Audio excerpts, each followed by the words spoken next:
तो हम लोग जंतुओं में प्रजनन फर्स्ट चैप्टर का E part A B C D 4 part हो गया। डी के बाद ई नंबर है, लास्ट है, फर्स्ट चैप्टर का अंतिम हिस्सा है। जंतुओं में प्रचलन एक प्रकार का प्रतिचार या अनुक्रिया जैसा है।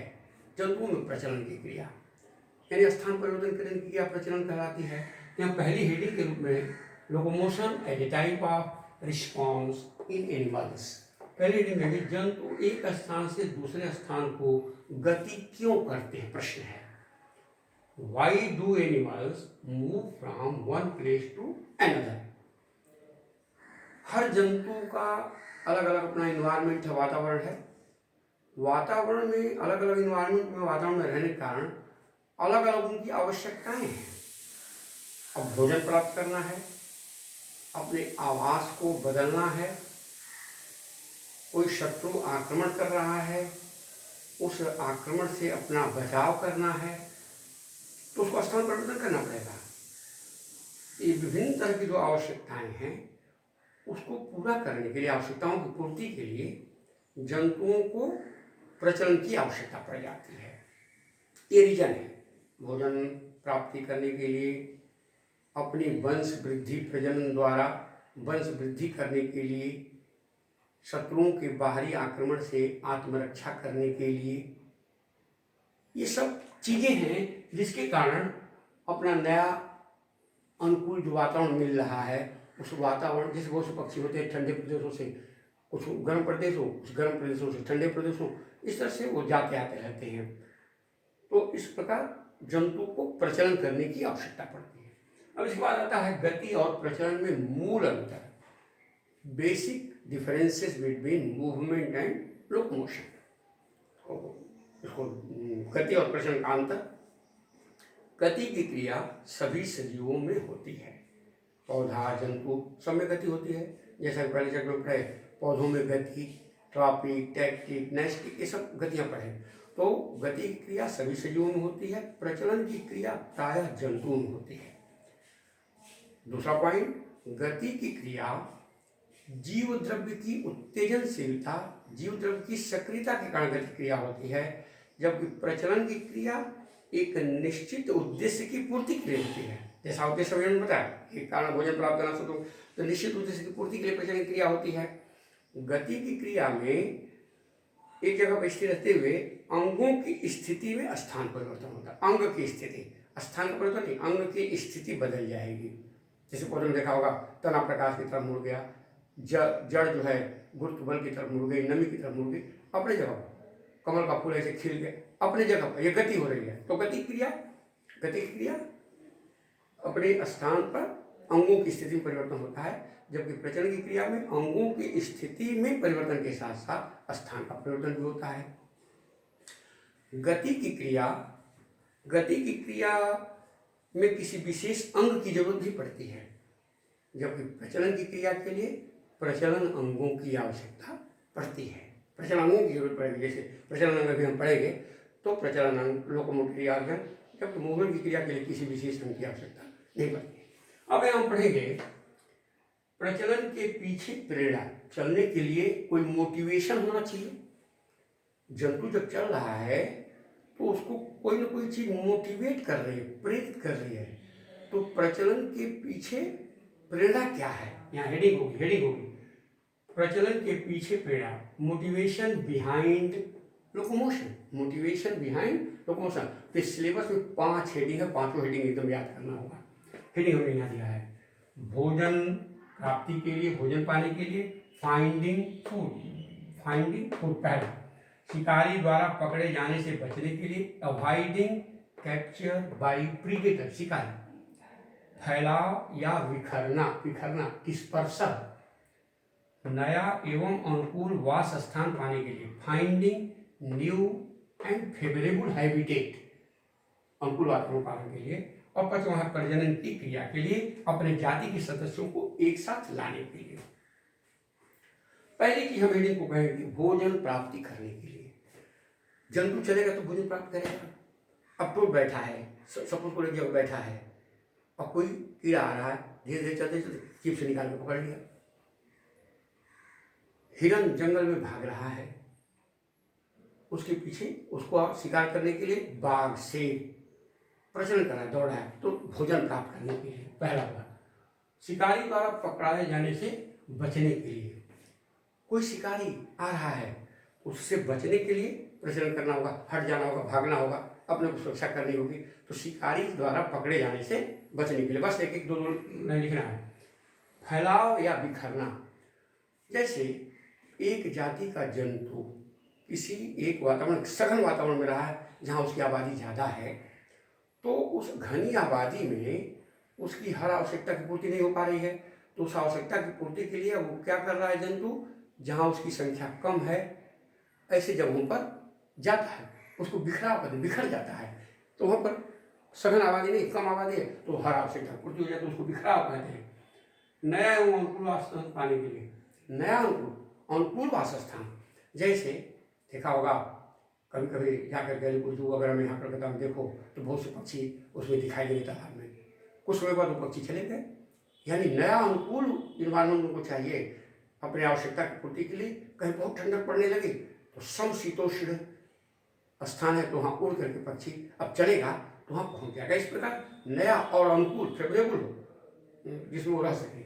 इसके बाद है प्रजनन क्रिया के लिए अपने जाति के सदस्य को खोजने के लिए। जैसे टोड है, सपोज करो, एक उदाहरण दे रहे हैं, नर टोड टर्टल की आवाज़ करता है, तो मादा टोड उसकी आवाज़ सुनकर उसके पास चली जाती है, तो प्रचलन करके उसके पास जाती है, जल में चली जाती है। जल में टर्टल की आवाज़ करता है, जब उसका ब्रीडिंग सीजन होता है जनन का, तो मादा टोड उसी आवाज़ से आकर्षित होकर के वहाँ जाती है। ऐसा देखा जाता है कि रानी मधुमक्खी, नई रानी मधुमक्खी जो है एक सप्ताह डेढ़ सप्ताह के बाद हवा में उड़ती है, प्रचलन करती है, तो बहुत से ड्रोन, जिसको हम नर कहते हैं, ड्रोन DRO यानी ड्रोन को नर कहते हैं, बहुत से नर उसके साथ उड़ते हैं। एक नर जो है रानी के साथ मिलता है और अपना स्पर्मेटोजोआ, जिसको शुक्राणु कहते हैं, उससे प्राप्त करती है और रानी का प्रजनन हो जाता है। प्रजनन की अपने साथी की तलाश, इस तरह से ये क्रियाएं हैं। अब जंतु प्रजनन के विभिन्न प्रकार, यहाँ प्रकार जानना है, कितने प्रकार के जंतुओं प्रचलन होते हैं। यहाँ हम लोगों को 6 सिलेबस में 6 प्रचलन पढ़ना है। पहला है अमीबीय प्रचलन। अमीबा एक कोश की जंतु है, जल में पाया जाता है। अमीबा का प्रचलन अंग है कूटपाद या सूडोपोडिया। अमीबा का प्रचलन क्या है, कूटपाद या सूडोपोडिया, अंग्रेजी में कहते हैं सूडोपोडिया। सूडोपोडिया माने कूटपाद का मतलब क्या, पाद माने पैर, कूट माने मिथ्या, फॉल्स लेग, कूटपाद, सूडो माने फॉल्स, ये शब्द है, ये PSEU होता है, पी से लिखते हैं। सूडोपोडस माने लेग, सूडोपोडस फॉल्स लेग। अमीबा के बाहर, शरीर के बाहर प्लाज्मा झिल्ली है, उसके अंदर का जो कोशिका द्रव्य, एक कोशिका जंतु है, एक कोशिका द्रव्य है, एक्टोप्लाज्म और एंडोप्लाज्म, 2 भागों में बटा हुआ है। अमीबा को जब किसी निश्चित दिशा में चलना होता है तो उसका एक्टोप्लाज्म जो बाह्य प्ररस है वो झिल्ली की तरफ बहता है तो अंगुली का उभार, छोटा सा अंगुली जैसा उभर जाता है, उसको कूटपाद कहते हैं।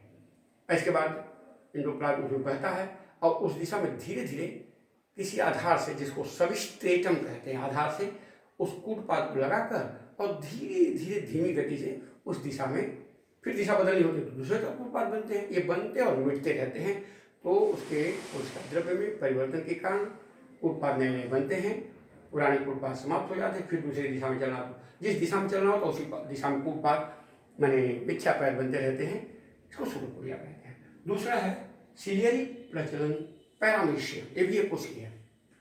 पैरामीशियम के शरीर पर छोटे छोटे रोए जैसी रचना पाई जाती है, जिसको सिलिया पक्षम कहते हैं। इसलिए सिलियरी प्रचलन, जैसे अमीबा में गति अमीबीय गति कहलाती है, उसे सिलिया द्वारा होने वाले प्रचलन को सिलियरी गति कहते हैं। अमीबा के पैरामीशियम के मुंह के सामने वाला जो सिलिया होता है, इसको ओरल सिलिया कहते हैं, वो बड़े आकार के होते हैं। सिलिया को पानी में पीटता है, सिलिया को ऐसे ऐसे पानी में पीटता है, तो पीटने से ये पैरामीशियम आगे की तरफ बढ़ता रहता है। ओरल जो सिलिया होते हैं, उस सिलिया को जब पीटता है तो अपने जगह पर ही रोटेट कर जाता है, ऐसे घूम जाता है। ओरल सिलिया से बड़ा ही विचित्र जंतु है, पीटा तो अपने जगह पर ही ऐसे ऐसे रोटेट कर जाता है, घुमाव हो जाता है, भोजन वगैरह भी प्राप्त कर देता है। तीसरा है फ्लैजेलर मूवमेंट, फ्लैजेला यूग्लिना, ये भी कोशिका का है। युगलिना में उसका जहाँ मुंह है वहाँ पर थोड़ा लंबे लंबे फ्लैजेला पाए जाते हैं। फ्लैजेला, उसको फ्लैजेला ही हिंदी में भी कहेंगे, फ्लैजेला पाए जाते हैं। फ्लैजेला सामने की तरफ जब पीटेगा ऐसे से फ्लैजेला को पानी पीटेगा, उसका शरीर आगे की तरफ बढ़ जाएगा। फ्लैजेला के पास ही आई स्पॉट, नेत्र बिंदु इसके होते हैं, जिसको स्टिग्मा के नाम से भी जाना जाता है। ये सूर्य के प्रकाश से उसको ग्रहण करके स्टिग्मा जो है आई स्पॉट इसमें युगलिना में, तो फ्लैजेला की गति में सहायता करता है। यानी फ्लैजेला की गति के द्वारा ये युगलिना जल में आगे बढ़ता है, इसलिए इसको फ्लैजेलरी गति कहते हैं। फ्लैजेला द्वारा होने वाली गति। तैरना, स्विमिंग, मछली जलीय जंतु है। अब यहाँ पर सिलेबस के अनुसार मछली के शरीर पर प्रजनन क्या क्या है, थोड़ा सा इसको बहुत जरूरी है जानना कि मछली का प्रजनन अंग क्या क्या है। जंतु जो प्रजनन हो रहा है इतनी बात जानने के बाद, तो इन जंतुओं में ये तो एक एक कोशिकी हैं। अब मछली तो बहुकोशिकी ना है, मछली तो बहुकोशिकी है। तो मछली का प्रजनन अंग, मछली में 7 पखने होते हैं, 7 फिन्स होते हैं। इन पखनों का नाम तुम्हें जानना चाहिए। एक हुआ मायोटोम पेशियां होती हैं प्रजनन में, मायोटोम पेशियां। दूसरा हो गई मायोटोम, ऐसे लिखते हैं मायोटोम, MYOTOM, मायोटोम पेशियां, मसल्स। और तीसरा होता है स्विम ब्लैडर। ये 3 चीज इसके प्रजनन में सहायता करेंगे, तीनों के तीनों सहायता करेंगे। तो पखने 7 होते हैं। पृष्ठीय पखना या पृष्ठीय पंख कह सकते हो, पृष्ठीय पंख। दूसरा है अंशीय पखना, अंशीय पंख। श्रोणीय पखना, श्रोणीय पंख। गुदीय पखना, गुदीय पंख। और पुच्छीय पखना, पुच्छीय पंख, पुच्छीय पखना। तो ये जो 2 होते हैं ये बीच के, ये जोड़े में होते हैं, पेयर्ड। और एक ये और एक ये और एक ये, तो 3 ये हो गए और 2 और 2 4, 7 पखने। हमने बताया ना 7 होते हैं। पखने कितने होते हैं? 7 पखने हमने लिख दिया, 7 पखने होते हैं। पीठ पर एक ही पखना होता है, पृष्ठीय पखना। इसके बाद गलफड़ जहाँ होती है, यहाँ अंशीय पखना होता है 2, इधर मछली को देखोगे तो ऐसे इसको जाती है। उसके ठीक पीछे श्रोणीय पखना, pectoral fin, pelvic fin, dorsal fin. अच्छा, इसके बाद गुदी माने गुदा माने मलद्वार, जहाँ मलद्वार मछली का होता है वहाँ एक पखना होता है, उसको गुदी पखना, और उसका पखना पुच्छी पखना। अच्छा, अब मछली को पानी में चलना है तो उसमें क्या करेगी? इसकी पेशियां होती हैं मायोटोम पेशियां, भी आकार की, ऐसे अंग्रेजी की भी आकार की। मछली से ही मेरुदंड शुरू होता है, पहला मेरुदंडी प्राणी है, तो इसके मेरुदंड से लगी हुई दोनों तरफ भी आकार की मायोटोम पेशियां होती हैं। जब मछली को चलना होता है तो एक तरफ की मायोटोम पेशी संकुचित होती है, कांटेक्ट करती है, तो दूसरे तरफ की मायोटोम पेशी शिथिल, रिलैक्स हो जाती है, तो मछली का शरीर ऐसे मुड़ जाता है। और पुच्छी पखना जो है पानी में से दबा डालता, मछली का शरीर मुड़ जाता है। दूसरी बात, ये अंशी और श्रोणी जो पखने होते हैं ना, ये मछली को गहराई में जाने और जल की सतह पर आने में सहायता करते हैं। पुच्छी पखना क्या करता है? दिशा बदलने में सहायता करता है। और गुदी और पृष्ठीय पखने जो हैं वो पुच्छी पखने के कार्य में सहायता भी करने का काम करते हैं और मछली को आगे बढ़ने में सहायता करते हैं। स्विम ब्लैडर, उसमें हवा भरी रहती है, उसमें 2 चैम्बर होते हैं। आगे अनुकूलन में भी जब चैप्टर आएगा एडाप्टेशन, तो उसमें भी मछली का थोड़ा सा बताया जाएगा। तो उसमें उसके स्विम ब्लैडर में हवा भरी रहती है, जिससे इसका शरीर हल्का होता है। तो अब कभी हवा उसको कम भी कर देता है। गैस जो भरी रहती है, तो गैस एक रेड ग्लैंड होती है, उससे गैस उसमें उत्पन्न होती है, और रेटिया मिराबिलिया एक होती है जो गैस को सोख लेती है। ये आगे भी पढ़ाएंगे हम। तो यहाँ जानना, स्विम ब्लैडर शरीर को हल्का बनाता है, शरीर की उत्प्लावकता को बनाए रखता है, जिससे आसानी से मछली पानी में तैरती रहती है और मायोटोम पेशियों की सहायता से शरीर को मोड़ती है विभिन्न दिशाओं में, जिससे आसानी से ये चलती रहती है। इसके बाद है पक्षी जैसे कबूतर का उदाहरण हम ले लें। कबूतर का जो प्रचलन अंग है वह पंख।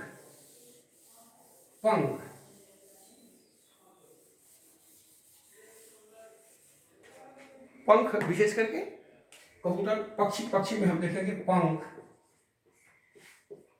जो है इसका है डैना कहें हम डैना, विंग इसके होते हैं।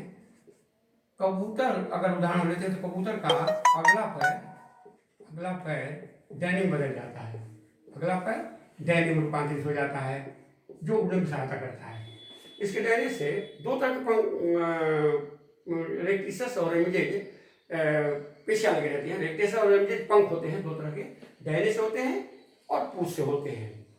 रेक्टिसस और रेमिजेज, रेक्टिसस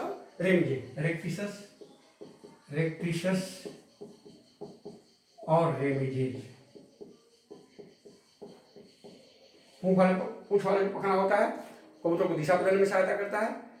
और डैना से लगा हुआ रहता है उसको ऊपर उड़ने में सहायता करता है। डैने से लगी हुई पेक्टोरैलिस मेजर, पेक्टोरैलिस माइनर और कोरोकोब्रैंकियलिस ये पेशियां पाई जाती हैं। पेक्टोरैलिस मेजर, पेक्टोरैलिस माइनर, कोरोकोब्रैंकियलिस ये पेशियां पाई जाती हैं जो डैने को ऊपर नीचे करके उड़ने में सहायता करते हैं। इसके शरीर के भीतर कबूतर के शरीर को या पक्षी के शरीर को हल्का बनाए रखने के लिए क्या कर है, उसके शरीर के भीतर एयर सैक होते हैं, वाइट थैली इसके फेफड़ों से लगे रहते हैं। ऊंचाई पर उड़ते समय उसमें हवा भरी रहती है, जिससे आसानी से पक्षी ऊंचाई पर भी उड़ता है। इसकी हड्डियां हल्की और छिद्रदार होती हैं, जिससे हवा में उड़ने में इसको सहायता मिलती है। इस प्रकार और अब आगे हम लोग पढ़ेंगे इसके बाद अपने मनुष्य में प्रचलन, कुछ कंकाल पेशियां वगैरह की बात।